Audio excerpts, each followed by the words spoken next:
Uma coisa é você rejeitar ou apoiar um candidato, e outra é você mesmo rejeitando ou apoiando identificar se aquele candidato tem chance ou não de ser reeleito, ou eleito no caso. Essa pergunta ela tem um impacto ainda maior, porque ela mostra o nível de otimismo ou pessimismo de determinado grupo de pessoas do Brasil, envolvendo até aqueles que apoiam o candidato X. Um exemplo.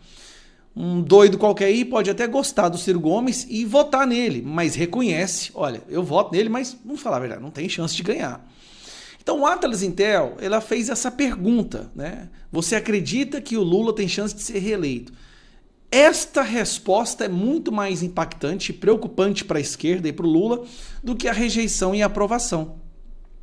E também fez a pergunta em quem você acha que é mais responsável, o principal governo responsável pela fraude, o escândalo do INSS.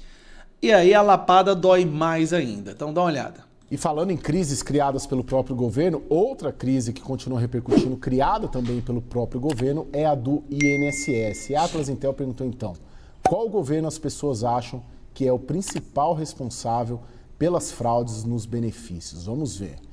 58,1% acham que a responsabilidade da crise do INSS é do governo Lula. 34,5% dizem que é do governo Bolsonaro. Ou seja, esse governo está pagando a imprensa nas últimas 3 semanas para tentar de alguma forma colar a responsabilidade no governo Bolsonaro. Foi um tiro que saiu pela culatra, só demonstrou o desespero desse pessoal e hoje quase 60% da população entende que foi o Lula. Esses 34% daí é o PT, é o petismo histérico que sabe que foi o Lula, mas na hora de responder a pergunta fala, não, é culpa do Bolsonaro. Mas eles sabem. Tá? No fundo do coração deles, eles sabem que é o Lula que está causando isso. Agora, a pergunta que mais vai assustar o PT Bom, gente, esse vamos domingo. Então à nossa pergunta da semana. Se for candidato, você acha que Lula será reeleito? Vamos ver o resultado. 53,4% acham que não, 40,6% dizem que Lula chega sim a um 4º mandato e 6% não souberam responder. Peraí, olha a gravidade disso aqui, gente. 13 pontos de diferença de pessoas que acham que o Bolsonaro será, que o Lula não será reeleito. Então preste atenção, aqui não é Lula contra Bolsonaro, tá? Aqui é Lula contra qualquer candidato do outro lado, se o Lula tem chance de ser reeleito ou não. Qualquer um, bota qualquer candidato lá. A percepção da maioria do povo, isso aqui é primeiro turno, viu? A percepção da maioria é que ele não será reeleito. O que é que você pode entender? Qual é a tradução dessa pergunta? Lula tem feito um bom governo bastante para continuar nos próximos 4 anos? A resposta é não. E todo mundo está vendo. Não é só o não pessoal, é o não falando em nome das pessoas que esse indivíduo conhece ou conversa. É como se ela estivesse falando assim, olha, pelo que eu converso nas rodas, em todo lugar que eu vou, não tem como esse cara ser reeleito, ninguém quer. Eu converso com as pessoas não querem que esse cara seja reeleito e a resposta dele acaba sendo não. E aí é o peso dessa pergunta. O peso não é um indivíduo falando por si, mas é o indivíduo falando pelo grupo de pessoas que ele conversa, que ele acompanha, pelo que ele vê, pelos resultados do governo. E a resposta é 53% dizendo que não. E agora, antes de concluir o vídeo, tem esse gráfico que saiu agora, imagens de líderes políticos. Esse gráfico chamou muito a atenção. Por quê? Quem está em primeiro lugar no Brasil hoje, em imagem positiva, é o Nicolas Ferreira, que irrita muito a esquerda. Você pode ver aqui, os esquerdistas aqui se irritam muito. Mas quem é o mais aprovado, tá? Que tem a imagem mais positiva hoje no Brasil, é Nicolas. Aí vai, segundo, Tarcísio. Terceiro, Bolsonaro. E em quarto, Lula. Agora eu quero que você preste bastante atenção. O que é que nós estamos construindo aqui no Brasil? Vou até colocar meu negócio aqui no meio. Cadê? Como é que eu faço aqui? Aí, vou colocar aqui, ó. Preste bastante atenção. De todos esses nomes aqui, os primeiros colocados, com exceção do Lula, é direita. Olha só, Nicolas, Tarcísio, Jair, Michele, e aí vai o resto, né? Ou seja, dos 5 primeiros, 4 é da direita, 1 é Lula.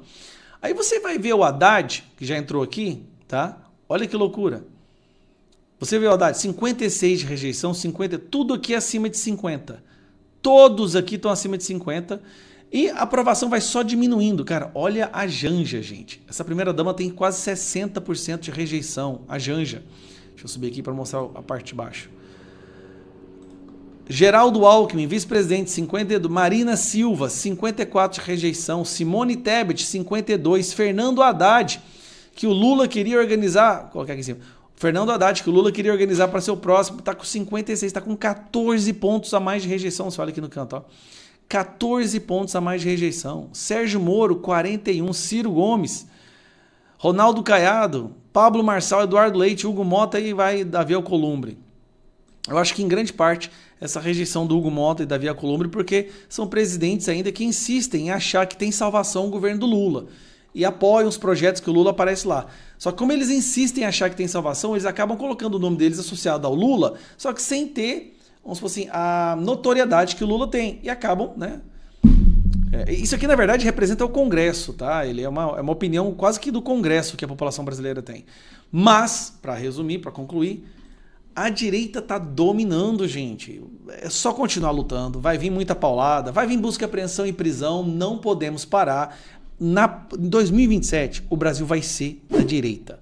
Eles não têm como contornar mais isso. Senadores, deputados federais, estaduais, nós vamos fazer governadores vamos fazer um regaço aqui, nós vamos limpar o Brasil dessa porcaria, igual é o Salvador. Só que para isso a gente precisa de um presidente de direita, Bolsonaro, com congresso de maioria de direita. Um abraço. De todas as investigações de corrupção que já aconteceram no Brasil, essa, sem sombra de dúvida, tem o poder de ser o mais destrutiva de todas. Essa fraude, esse roubo do INSS certamente vai destruir carreiras políticas e pode até destruir partidos. Não é por causa do volume de dinheiro que foi roubado. Afinal de contas, o Petrolão roubou muito, mas muito. Nada no mundo se compara ao roubo que teve no Petrolão. Mas é porque, e também nem é porque quem roubou, mas é quem foi roubado. Existe um teor de crueldade nesse roubo do INSS que vai destruir as pessoas envolvidas completamente, tá? Esse é o desespero do governo, o desespero do PT, da base do Lula, porque eles sabem que esta condenação ela não vai ser do STF, até porque o STF certamente vai dar um jeito de não condenar ninguém. Mas vai ser uma condenação pública, de opinião pública, assim, vai ser o fim do PT e dos partidos envolvidos. E eles já conseguem encontrar o primeiro nome de um parlamentar que aparentemente está envolvido com isso, que é, vamos lá, vamos dar uma olhada? Exclusivo, senador do PDT pode estar envolvido em fraude do INSS. O Everton Rocha, do PDT, se eu não me engano ele é do Piauí, é isso mesmo? Maranhão. Do Maranhão, do Flávio Dino, né? Deve ser amigo do Flávio Dino, talvez. Formalmente, não é formalmente investigado, mas deverá prestar depoimento nos próximos dias. O parlamentar alega que o careca do INSS se apresentou como representante do setor farmacêutico e classifica acusações como levianas. Ele vai ter que prestar esclarecimentos. Já saiu até aqui, nessa parte do Jovem Pan, que eu queria que você escutasse. O senador Everton Rocha, ele deverá ser ouvido pela Polícia Federal nos próximos dias. Ele não vai ser ouvido na condição de investigado. Ele vai lá para dar informações sobre este esquema, se tinha conhecimento do que acontecia entre o INSS, entre os bancos e também o consignado. Mas, se houver um novo entendimento de que o senador da República, o Everton Rocha, esteja envolvido nesse esquema, ele então se torna investigado. Ele sendo um senador da República, este caso vai para o Supremo Tribunal Federal. Aí envolve os ministros do STF nesta investigação, já que o Everton é senador e tem o foro privilegiado.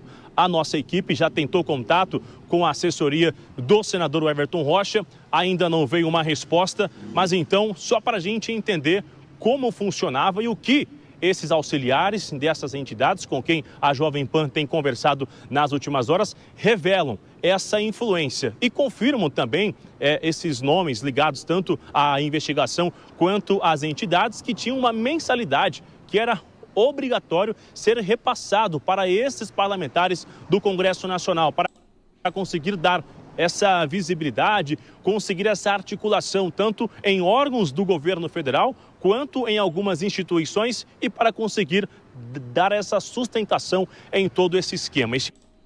Peraí, eu acabei de perceber uma coisa. Até então, esta investigação não envolvia membros com foro privilegiado, deputados e senadores. Ou seja, não estava sob o controle do STF. A partir do momento que eles colocam o nome de um senador, que provavelmente foi escolhido ali para ser o boi de piranha, talvez é o menos importante, não sei, mas você viu que eles escolheram um nome de um senador para possivelmente estar envolvido. Possivelmente.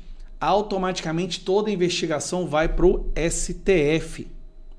O processo agora subiu para o STF, que é notoriamente conhecido por proteger corruptos. Eu acabei de perceber, não pode muito bem ter sido uma jogada ensaiada, articulada, para tirar das mãos da Polícia Federal as decisões, um delegado da Polícia Federal, o Ministério Público, e jogar na mão do grupo que mais defende corrupto.